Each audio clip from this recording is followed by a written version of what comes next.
Hi everyone, ನಮ್ಮ ಅಡುಗೆ ನಿಮ್ಮ ರುಚಿಗೆ ಸ್ವಾಗತ.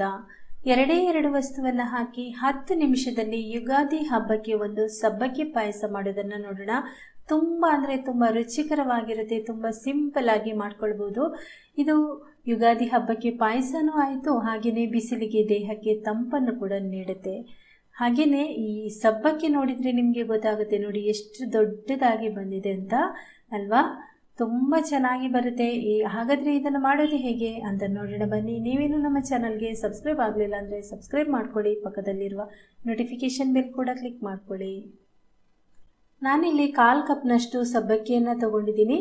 ಈ ಸಬ್ಬಕ್ಕಿ ಬೇಯೋದು ಸ್ವಲ್ಪ ನಿಧಾನ. ಇದು ಬೇಗ ಆಗಬೇಕು, ಚೆನ್ನಾಗಿ ಬೇಯಬೇಕು ಅಂತಂದರೆ ಸ್ವಲ್ಪ ಹೊತ್ತು ಇದನ್ನು ನೆನೆಯಲಿಕ್ಕೆ ಹಾಕಬೇಕು. ಇಲ್ಲಿ ನಾನು 1 ಕಪ್ನಷ್ಟು ಅದಕ್ಕೆ ನೀರು ಹಾಕಿ ಇದನ್ನು ನೆನೆಯಲಿಕ್ಕೆ ಇಡ್ತಾ ಇದ್ದೀನಿ. ಸುಮಾರು 2 ಗಂಟೆಗಳ ಕಾಲ ಇದನ್ನು ನೆನೆಯಲಿಕ್ಕೆ ಇಡ್ತಾ ಇದ್ದೀನಿ.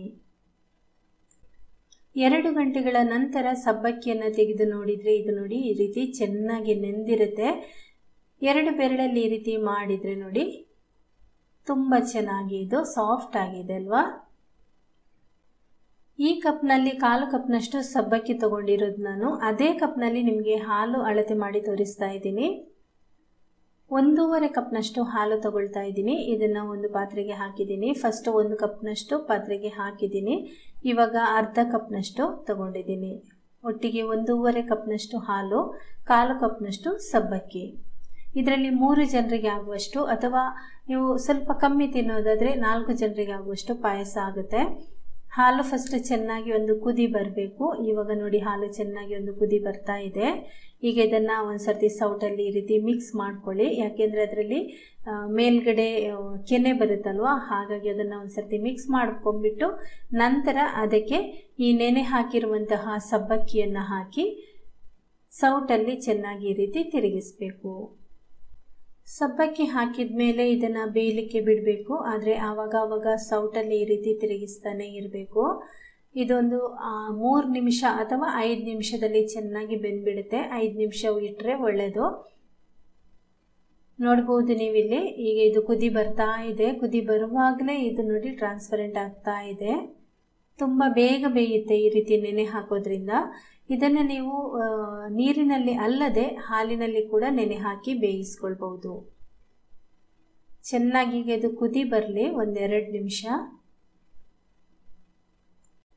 ಇವಾಗ ಇದು 1-2 ನಿಮಿಷ ಚೆನ್ನಾಗಿ ಬೇಯಬೇಕು. ಚೆನ್ನಾಗಿ ಬೆಂದ ಮೇಲೆ ಅದು 1/4 ಭಾಗದಷ್ಟು ಸಾಫ್ಟ್ ಆಗಿರುತ್ತೆ.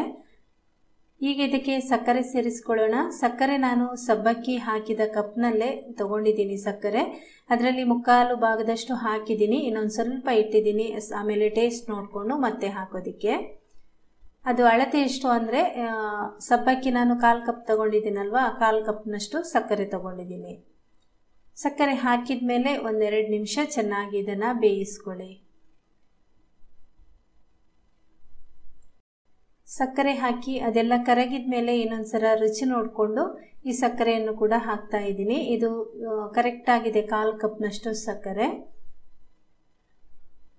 ಸಕ್ಕರೆ ಹಾಕಿದ ಮೇಲೆ ಚೆನ್ನಾಗಿ ಒಂದು ಕುದಿ ಬರುತ್ತಲ್ವ, ಆಮೇಲೆ ಇದು ಸ್ವಲ್ಪ ದಪ್ಪ ಆಗುತ್ತೆ.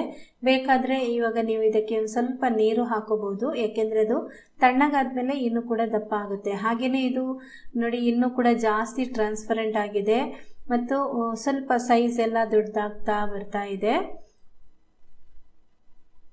ಸಬ್ಬಕ್ಕಿ ಹಾಕಿದ ಮೇಲೆ ಕೇವಲ ಒಂದು 4-5 ನಿಮಿಷದಲ್ಲಿ ಕಂಪ್ಲೀಟ್ ಆಗಿ ಬೇಯುತ್ತೆ. ತುಂಬ ಚೆನ್ನಾಗಿ ಬೇಯುತ್ತೆ. ಇವಾಗ ಇದು ಚೆನ್ನಾಗಿ ಬೆಂದಿದೆ. ಕೊನೆಯದಾಗಿ ಇದಕ್ಕೆ ಕೇಸರಿ ದಳ ಸ್ವಲ್ಪ ಹಾಕ್ತಾ ಇದ್ದೀನಿ. ಇದು ಇದ್ರೆ ಹಾಕೊಳ್ಳಿ, ಇಲ್ಲಾಂದರೆ ಪರವಾಗಿಲ್ಲ. ಕೇಸರಿ ದಳ ಹಾಕಿಬಿಟ್ಟು 1 ನಿಮಿಷ ಇದನ್ನು ಕುದಿಸ್ತಾ ಇದ್ದೀನಿ. ಅದು ಅದರಲ್ಲೇ ಕಲರ್ ಬಿಡುತ್ತೆ ಆಮೇಲೆ. ಮತ್ತು ರುಚಿ ಕೂಡ ಚೆನ್ನಾಗಿರುತ್ತೆ. ಒಂದು ರೀತಿಯ ಪರಿಮಳ ಇರುತ್ತೆ ಚೆನ್ನಾಗಿ. ಹಾಗಾಗಿ ಈಗ ಕೇಸರಿ ದಳ ಹಾಕಿದ ಮೇಲೆ ಇದು ಗ್ಯಾಸನ್ನು ಆಫ್ ಮಾಡಿದ್ದೀನಿ. ಗ್ಯಾಸ್ ಆಫ್ ಮಾಡಿಬಿಟ್ಟು ಒಂದು 5 ನಿಮಿಷ ಆದಮೇಲೆ ಪಾಯಸ ತೋರಿಸ್ತಾ ಇದ್ದೀನಿ ನೋಡಿ. ತುಂಬಾ ಸೂಪರಾಗಿ ಬಂದಿದೆ. ಸಬ್ಬಕ್ಕಿ ಚೆನ್ನಾಗಿ ಬೆಂದಿದೆ. ಎಷ್ಟು ದೊಡ್ಡದಾಗಿದೆ ಸೈಜ್ ನೋಡ್ಬೋದು. ಇವಾಗ ಇದಕ್ಕೆ ಇನ್ನೊಂದು ಪಾತ್ರೆಗೆ ನಾನು ಸ್ವಲ್ಪ ತುಪ್ಪ ಹಾಕಿಬಿಟ್ಟು ಸ್ವಲ್ಪ ದ್ರಾಕ್ಷಿ, ಗೋಡಂಬಿ, ಬಾದಾಮಿ, ಆಮೇಲೆ ಒಂದು ಸ್ವಲ್ಪ ಪಿಸ್ತಾ ಇವಿಷ್ಟನ್ನು ಹಾಕಿಬಿಟ್ಟು ಸ್ವಲ್ಪ ಫ್ರೈ ಮಾಡ್ಕೊಳ್ತಾ ಇದ್ದೀನಿ. ತುಂಬ ಜಾಸ್ತಿ ಫ್ರೈ ಮಾಡೋದು ಬೇಡ, ಸ್ವಲ್ಪ ಲೈಟಾಗಿ ಫ್ರೈ ಮಾಡಿಕೊಂಡು ನಂತರ ಇದನ್ನು ಪಾಯಸಕ್ಕೆ ಸೇರಿಸ್ಕೊಳ್ಳಿ. ಈ ಅಳತೆಯಲ್ಲೇ ಪಾಯಸ ಮಾಡಿಕೊಂಡ್ರೆ ಇದು ತಣ್ಣಗಾದ ಮೇಲೂ ಕೂಡ ಜಾಸ್ತಿ ದಪ್ಪ ಆಗೋದಿಲ್ಲ. ಇದರಲ್ಲಿ 3 ರಿಂದ 4 ಜನರಿಗೆ ಆಗುವಷ್ಟು ಪಾಯಸ ಆಗುತ್ತೆ. ಇವಾಗ ಈ ಒಂದು ಡ್ರೈ ಫ್ರೂಟ್ಸ್ಗಳನ್ನು ಇದಕ್ಕೆ ಹಾಕ್ತಾ ಇದ್ದೀವಿ. ಹಾಕಿಬಿಟ್ಟು ಚೆನ್ನಾಗಿ ಮಿಕ್ಸ್ ಮಾಡ್ಕೊಳ್ಳಿ. ಕೇಸರಿ ದಳ ಲಾಸ್ಟಿಗೆ ಹಾಕಿರೋದ್ರಿಂದ ಅದು ಸ್ವಲ್ಪ ಹೊತ್ತಾದ್ಮೇಲೆ ಅದರ ಕಲರ್ ಬಿಟ್ಕೊಳ್ಳುತ್ತೆ. ಇವಾಗ ನೋಡಿ ಸ್ವಲ್ಪ ತಣ್ಣಗಾದ್ಮೇಲೆ ಪಾಯಸ ಯಾವ ರೀತಿ ಬಂದಿದೆ ಅಂತ. ಕಲರ್ ಕೂಡ ತುಂಬಾ ಚೆನ್ನಾಗಿ ಬಂದಿದೆ. ಹಾಗೆಯೇ ಸಬ್ಬಕ್ಕಿ ನೋಡಿ ಸೈಜ್ ಎಷ್ಟು ದೊಡ್ಡದಾಗಿದೆ ಅಂತ. ಅಂದರೆ ಇದು ನೀವು ಪಾಯಸ ಸ್ಟವ್ ಆಫ್ ಮಾಡಿದ ಮೇಲೆ ಒಂದು 10 ನಿಮಿಷ ಹಾಗೆಯೇ ಮುಚ್ಚಿಟ್ಬಿಟ್ಟು ನಂತರ ಪಾಯಸವನ್ನು ಸರ್ವ್ ಮಾಡಿ. ತುಂಬಾ ಚೆನ್ನಾಗಿರುತ್ತೆ. ಓಕೆ ಫ್ರೆಂಡ್ಸ್, ಈ ಒಂದು ರೆಸಿಪಿ ನಿಮಗೆ ಇಷ್ಟ ಆಗಿದ್ರೆ ಒಂದು ಲೈಕ್ ಮಾಡಿ, ಶೇರ್ ಮಾಡಿ, ಕಮೆಂಟ್ ಮಾಡಿ. ಹಾಗೆಯೇ ನಮ್ಮ ಚಾನಲ್ಗೆ ನೀವಿನ್ನೂ ಸಬ್ಸ್ಕ್ರೈಬ್ ಆಗಲಿಲ್ಲ ಅಂದರೆ ಸಬ್ಸ್ಕ್ರೈಬ್ ಮಾಡ್ಕೊಳ್ಳಿ. Thank you.